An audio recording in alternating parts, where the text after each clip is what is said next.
जो next topic है अपना वर्गीकरण।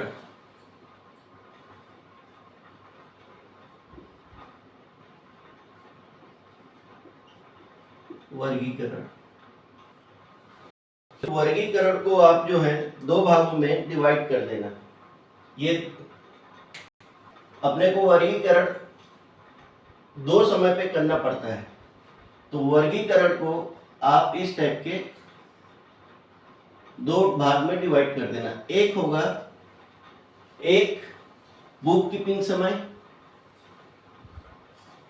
बुक कीपिंग के समय, और दूसरा होगा ट्रायल बैलेंस।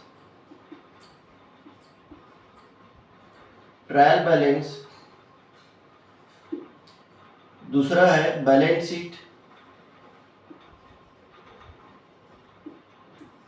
और प्रॉफिट एंड लॉस अकाउंट।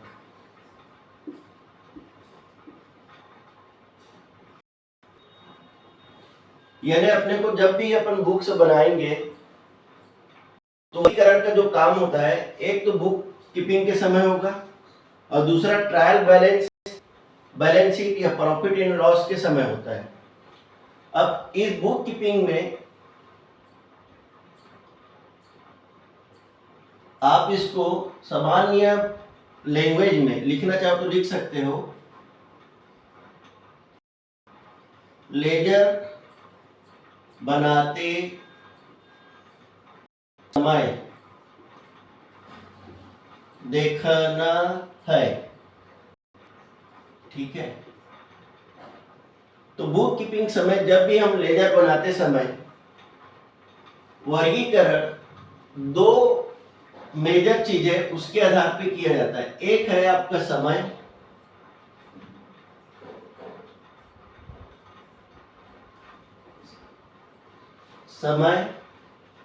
और स्थान, ठीक है। आप जैसे कि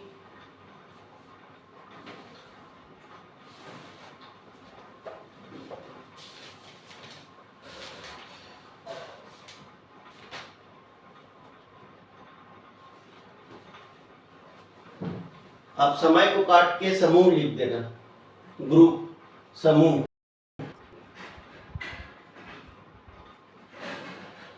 ठीक है। समूह और स्थान, तो ये दोनों शब्दों को आप समझो। एक मान लो एग्जाम्पल लेते हैं हम, वो है सिंपल है परचेस।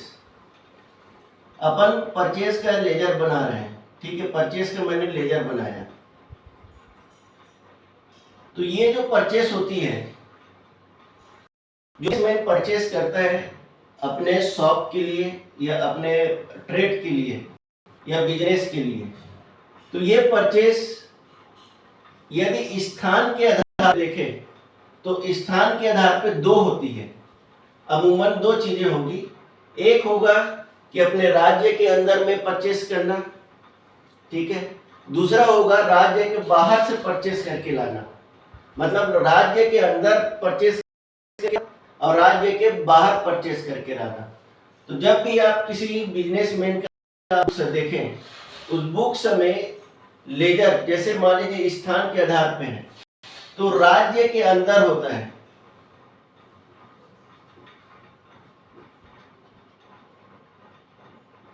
राज्य के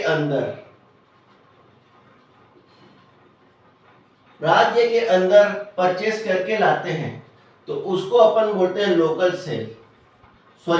परचेस। तो लेजर क्या बना देते हैं हम लोग,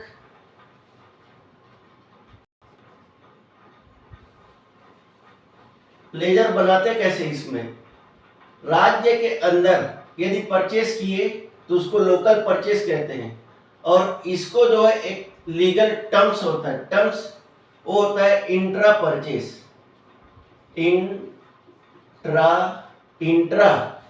स्टेट परचेस। नहीं समझ में आया? देखो, राज्य के अंदर, राज्य मतलब एक स्टेट, जैसे आपका स्टेट सीधी है, ठीक है, और आप रहते हैं बिलासपुर में। अब बिलासपुर से कोई व्यापारी रायपुर के किसी व्यापारी से, बिलासपुर के व्यापारी रायपुर के किसी व्यापारी से परचेस करता है, तो इसके लिए, किसके लिए, इसके लिए ये इंट्रा स्टेट होगा, यानी राज्य के अंदर, ठीक है। इंट्रा स्टेट मतलब राज्य के अंदर परचेस। तो जब भी राज्य के अंदर परचेस करते हैं तो जनरली इन लोग जो परचेस अकाउंट बनाया जाता है उसको परचेस लोकल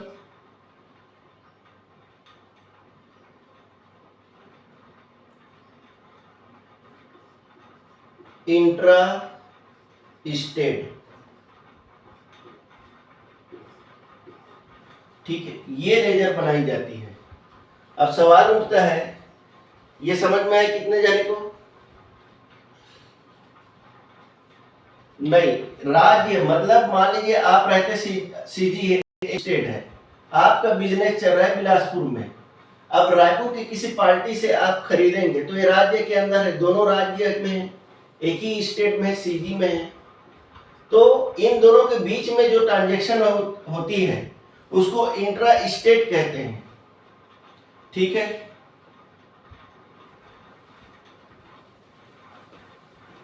दूसरा है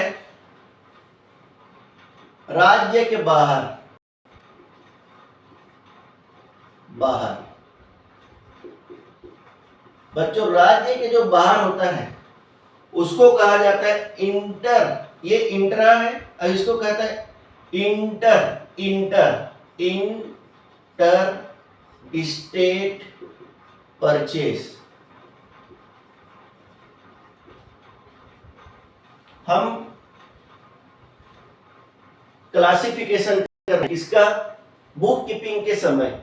बुक कीपिंग के समय मतलब जब हम लेजर बनाते हैं, तो जब भी अपन लेजर बनाते हैं तो अपने यदि कोई परचेस है, ठीक है, एक एग्जांपल परचेस को लेते हैं और परचेस को अपन स्थान के बेस पे, ऐसे समझो कि हम जो है स्थान के बेस पे क्लासिफिकेशन कर रहे हैं।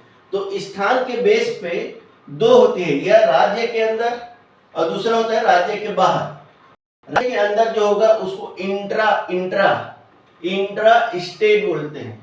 तो इंट्रा स्टेट बोलेंगे तो हम लोग परचेस लोकल लेजर खोलेंगे। और जब राज्य के बाहर परचेस होती है, राज्य के बाहर मतलब मान लीजिए आप सीजी में रहते हैं और आप किसी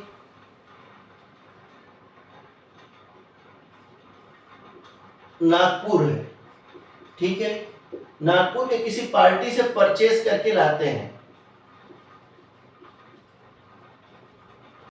तो ये सीजी हो गए और ये अलग स्टेट हो गया महाराष्ट्र, एमएच। दो स्टेट इन्वॉल्व हो गए। तो दो स्टेट में जो है ये राज्य के बाहर हो गया, तो इसको कहा जाता है इंटर स्टेट परचेस। समझ में आ गया बच्चों? तो दो लेजर, एक तो इसका लेजर हो गया, पहला लेजर रहेगा इसका और दूसरा लेजर रहेगा परचेस इंटर स्टेट, ठीक है। तो परचेस में आप जाएंगे तो हमेशा जनरली जो है जो दो ही तरह के आपको बुक्स में मिलेगा, एक है परचेस लोकल और दूसरा परचेस इंटर स्टेट। तो इसको इंट्रा स्टेट बोला जाता है, इसको इंटर स्टेट कहा जाता है। ये हो गया स्थान के आधार पे। अब समूह के आधार पे,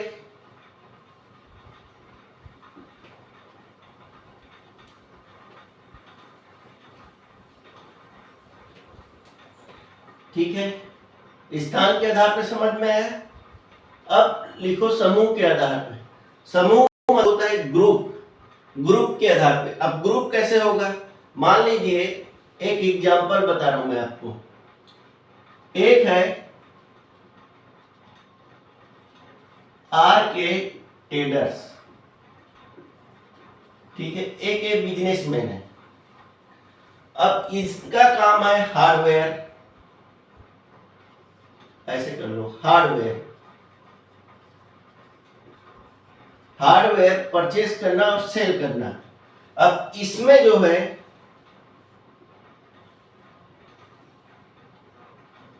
इस हार्डवेयर में वो बेचते हैं सीमेंट, ठीक है, सीमेंट परचेस करते हैं और सीमेंट परचेस करके सेल करते हैं। तो आप समूह के आधार पे एक आपका सीमेंट है। अब इस सीमेंट का वो अलग अलग कैटेगरी बना सकते हैं, लेजर खोल सकते हैं, जैसे कि इसके ब्रांड मान लीजिए अल्ट्राटेक एक सीमेंट का ब्रांड है। दूसरा ब्रांड बताएं बंगर, तीसरा बताएं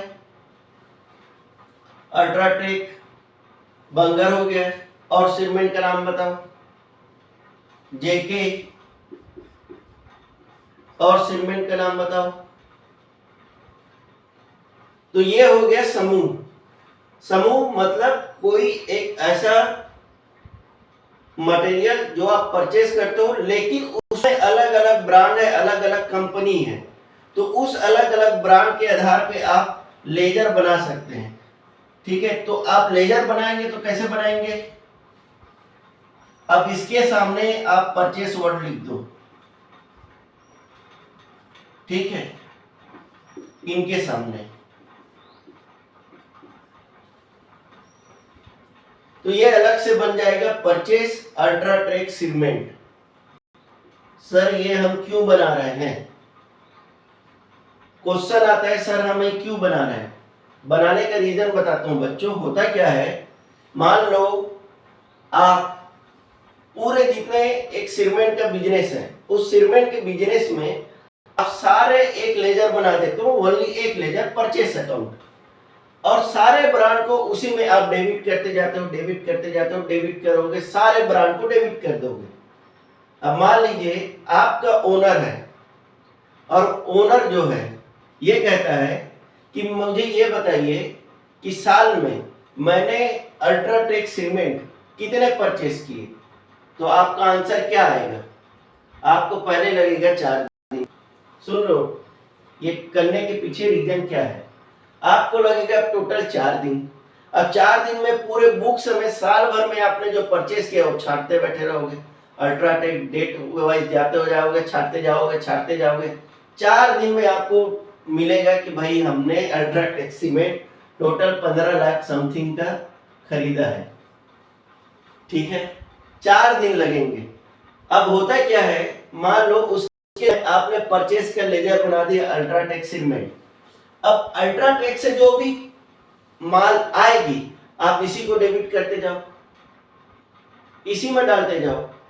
तो होगा क्या कि मान लो पूछे आपके ओनर कि भाई हमने अल्ट्राटेक सीमेंट कितने खरीदे हैं, तो आप 5 मिनट भी नहीं लगेगा, टक टक टक टेली खोलोगे, खोलने के बाद बता दोगे सर 15 लाख। मुश्किल से 1 मिनट भी नहीं लगेगा।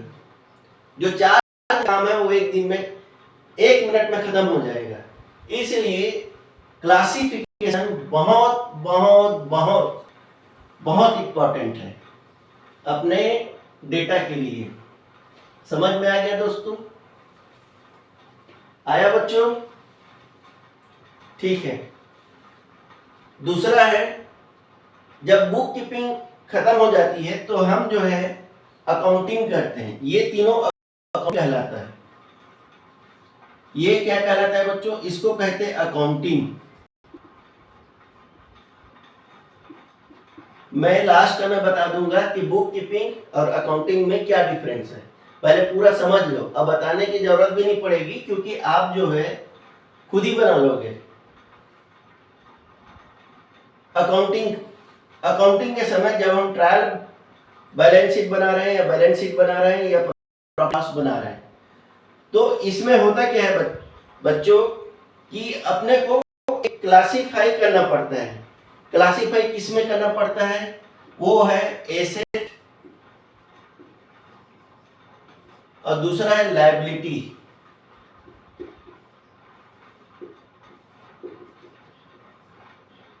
प्लस कैपिटल,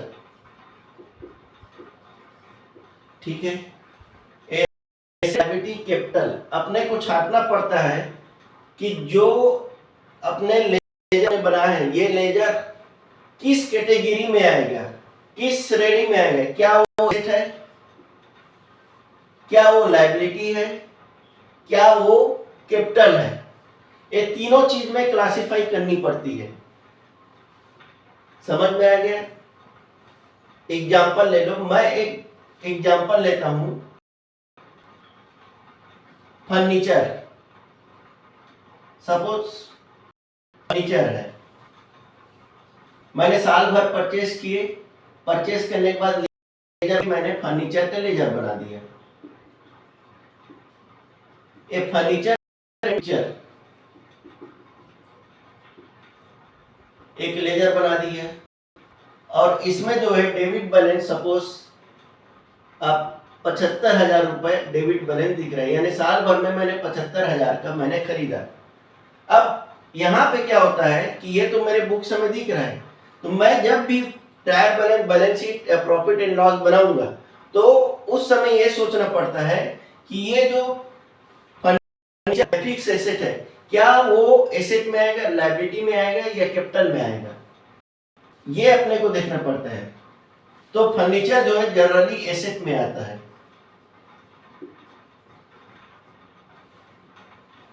ठीक है, इस तरह से अपने को जो बैलेंस शीट की फॉर्मेट है उसमें सारे लेजर जो अपन ने बनाए हैं वह इस एसेट में क्लासिफाई करेंगे, लायबिलिटी में क्लासिफाई करेंगे, कैपिटल में क्लासिफाई करेंगे। हाँ जी, बिल्कुल बात है। आपके जो बुक्स है, बुक्स में केवल ये वर्णन है, ये चीज का वर्णन नहीं है। मैं आपको एक्स्ट्रा बता रहा हूं क्योंकि आगे जाके आपको तकलीफ आएगी। आप बुक खोल के देख लेना, समूह के आधार पे, स्थान के आधार पे क्लासिफिकेशन है, लेकिन जब आप ट्रायल बैलेंस बना लोगे तो ट्रायल बैलेंस बनाने के बाद में बैलेंस ये सब क्लासिफाई करनी पड़ती है कि जो अपने लेजर किस में आएगा। ठीक है, दूसरा है प्रॉफिट एंड लॉस अकाउंट।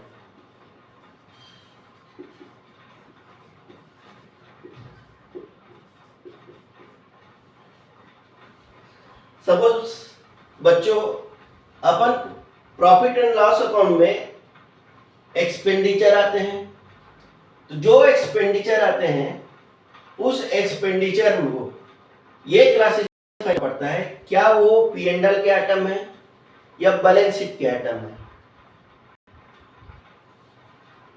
उदाहरण के लिए जैसे मैंने फर्नीचर का उदाहरण लिया, ठीक है, अब फर्नीचर का काम कर लिए, बिजनेस में हो गया। अब उसके बाद जो है मान लो अपने को रिपेयर करने की आवश्यकता हुई, तो मैंने रिपेयर कराया, तो फर्नीचर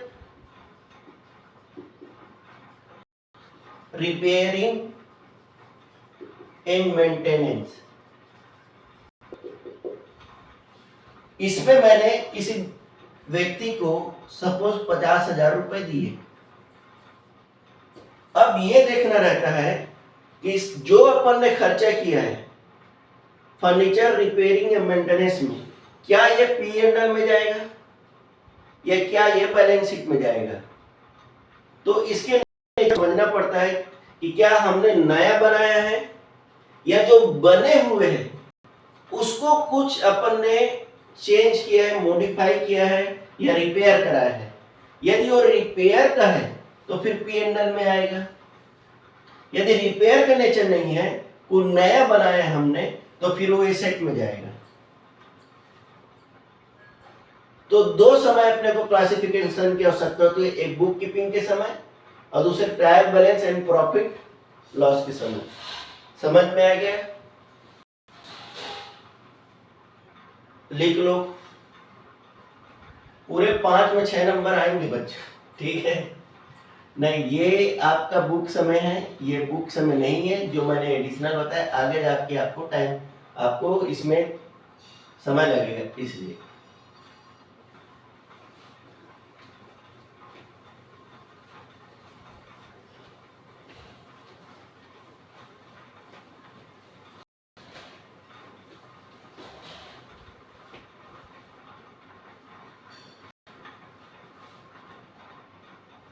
अगला है अपना सारांश बनाना।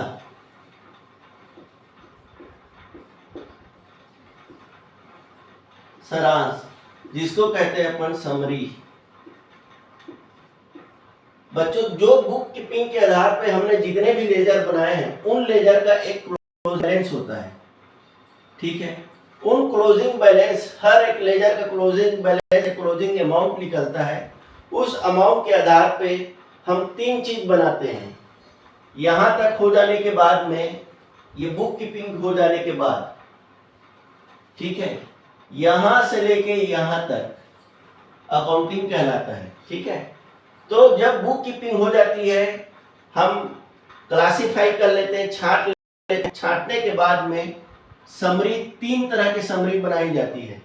एक पहला समरी होगा, ये नहीं, आगे आपको बनाना है। मैं ये मतलब इस पे जो है ये आप लिखो, और लिखने के बाद आगे जब चैप्टर, इसके बाद चैप्टर 3 चालू करेंगे। 2 पूरा थ्योरी है, मैं कुछ कुछ बीच बीच में बताऊंगा, लेकिन इसके बाद 3 पूरा प्रैक्टिकल आ जाएगा। जब आप प्रैक्टिकल जाओगे तो आपको ट्रायल बैलेंस बनाना है, दूसरा बनाना है profit and loss account,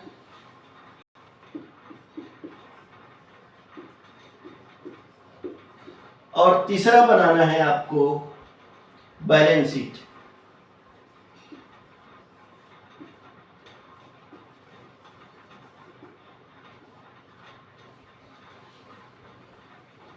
balance sheet, तो पहले ट्रायल बैलेंस बनाया जाता है, पहले इसको मैच किया जाता है, ठीक है। इसके डेबिट और क्रेडिट, यदि डेबिट और क्रेडिट दोनों पक्ष समान, समान मतलब इक्वल, AMT यानी अमाउंट लिख लो, राशि आनी चाहिए,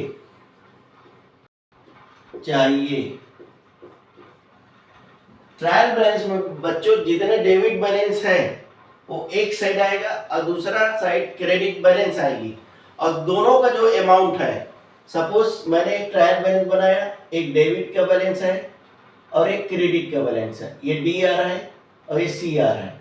तो DR का बैलेंस सपोज आपका 1 लाख रुपए आता है, ठीक है, तो क्रेडिट साइड भी 1 लाख रुपए आनी चाहिए। तब आपका जो आपने बुक्स बनाई है, बुक कीपिंग की है, वो करेक्ट है। यदि नहीं आया तो आपने जो बुक कीपिंग की है, जो आपने लेजर बनाया है या अकाउंटिंग की है, उस अकाउंटिंग में कहीं गलत है, तो उस गलती को देखा जाता है, बार बार मिलाया जाता है कि कहाँ गड़बड़ हुई है, ठीक है।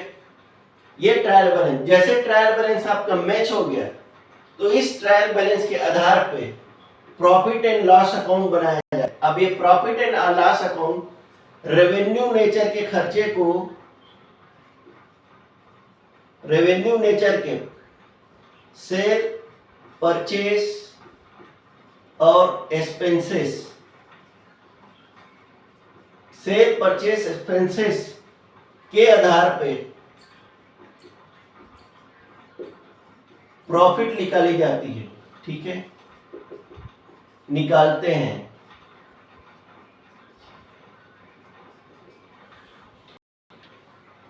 हो गए। अब जैसे प्रॉफिट निकल जाती है तो इसका जो प्रॉफिट है ये आता है बैलेंस शीट पे।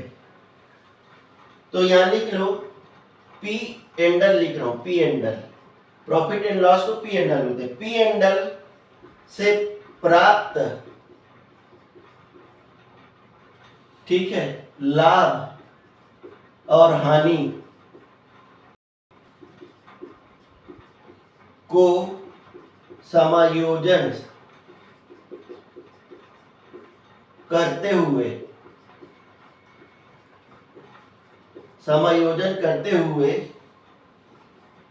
बैलेंस शीट बनाई जाती है। बच्चों एक बार ट्रायल बैलेंस मिल गया तो आपका जो है बैलेंस शीट आराम से इजीली बन जाएगा। यदि ट्रायल बैलेंस नहीं मिला तो आप ना तो प्रॉफिट एंड लॉस बना पाएंगे ना बैलेंस शीट बना पाएंगे, यहीं पे आप फंस जाएंगे। तो मोस्ट इंपॉर्टेंट चीज होती है ट्रायल बैलेंस मैच करना, ठीक है। ये मैचिंग होता है, डेबिट क्रेडिट का मैचिंग पार्ट होता है। आगे पढ़ेंगे और डीपली, ये तो मैंने डेफिनेशन की वजह से आपको बता दिया।